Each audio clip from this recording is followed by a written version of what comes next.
Le mètre est défini aujourd'hui à partir de la vitesse de la lumière. La première tentative de définir une unité de longueur d'après une expérience de physique date de la Révolution française. Le mètre était alors la 10 millionième partie du quart du méridien terrestre. On s'était servi du méridien qui traverse la salle Cassini à l'Observatoire de Paris.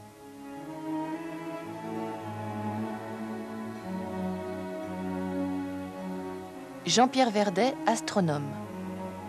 Unifier les unités de mesure est un vieux rêve monarchique qui remonte à François Ier. C'est François Ier qui a demandé en 1540 qu'on unifie au moins l'unité de longueur. C'était une exigence des marchands, en particulier des marchands de draps, par exemple. Bon. Ça n'a été suivi d'aucun effet. Et jusqu'à la Révolution, la France a connu, et la France et tous les pays d'Europe un peu développés, ont connu des systèmes d'unités totalement disparates, non seulement d'une ville à l'autre, plusieurs systèmes d'unités, toujours liés à la mesure de l'homme, le pouce, la coudée, le pied, la toise, et non seulement la toise de Paris n'était pas la même que la toise de Bordeaux, par exemple, mais à l'intérieur d'une même ville, suivant les corporations, une même unité pouvait changer un peu de valeur. Un peu. Bon, c'était pas dramatique, c'était pas des différences du simple au double, mais la coudée du charpentier pouvait être légèrement différente de la coudée du drapier, par exemple. Il y a une deuxième classe sociale, deuxième couche sociale, qui demandait une unification des mesures, c'était les scientifiques. C'était la catégorie, donc, des scientifiques. Alors, eux avaient la même motivation que les marchands, à savoir l'unification pour parler un langage commun entre savants, mais ils avaient une deuxième exigence, peut-être plus importante. Ils auraient aimé que l'unité de mesure, de longueur, ne soit pas rattachée à un élément, à un étalon matériel. Alors, de façon assez paradoxale, ce rêve monarchique d'unité a été réalisé finalement non seulement par la Révolution, mais en pleine tourmente révolutionnaire. Absolument comme si ça avait été une urgence quand on sait les problèmes auxquels étaient confrontés les Français entre 1789 et 1792, par exemple. On est étonné de constater qu'une des premières mesures qui a été prise par la Convention, à la demande de Talleyrand, dès 1789, c'est l'unification des unités de mesure en France. Donc, la Convention a choisi de prendre comme unité de longueur la 10 millionième partie du quart d'un méridien terrestre. Donc, dès 1791, Delambre et Méchain sont partis à travers la France pour faire cette mesure. Ils ont procédé par triangulation entre Dunkerque et Barcelone.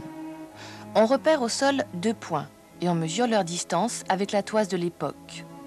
On vise ensuite un clocher. Un calcul donne les autres côtés du triangle. On recommence l'opération le long du méridien. Lorsqu'on a fini les relevés sur le terrain, on dispose alors d'une ligne de segment de longueur connue. Par le calcul, on projette cette ligne brisée sur la ligne nord-sud. On a la longueur d'un morceau de méridien mesuré en toise et on détermine la valeur du mètre. Alors finalement, on est arrivé à quoi?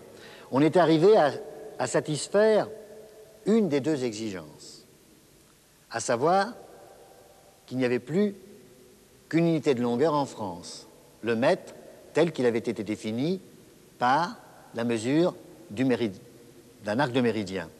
Mais il faut bien finalement réaliser un étalon matériel. Les gens ont besoin d'étalons matériels pour faire leurs mesures.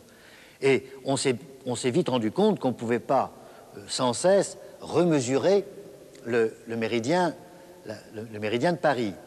Donc on était quand même revenu au problème de la fragilité des étalons matériels. Un étalon matériel peut disparaître et de toute façon, il se détériore. Le problème ne sera résolu que par les physiciens dans les années 50 et permettra en 1960 d'adopter une nouvelle définition du mètre, parce que les physiciens, et en particulier les physiciens atomistes, s'amusent dans leur laboratoire avec la lumière, et que la lumière se déplace à une certaine vitesse, que la lumière a une certaine longueur d'onde qu'on sait mesurer. Donc, on a décidé de faire une mesure de la lumière la plus précise possible à partir de ces expériences de physique, de faire de la lumière une constante de la physique. On ne touche plus à la vitesse de la lumière, c'est devenu une constante de la physique, et puis de définir la mètre comme la longueur parcourue par la lumière en une certaine fraction de seconde, ce qui relie l'unité de mesure à l'unité de temps.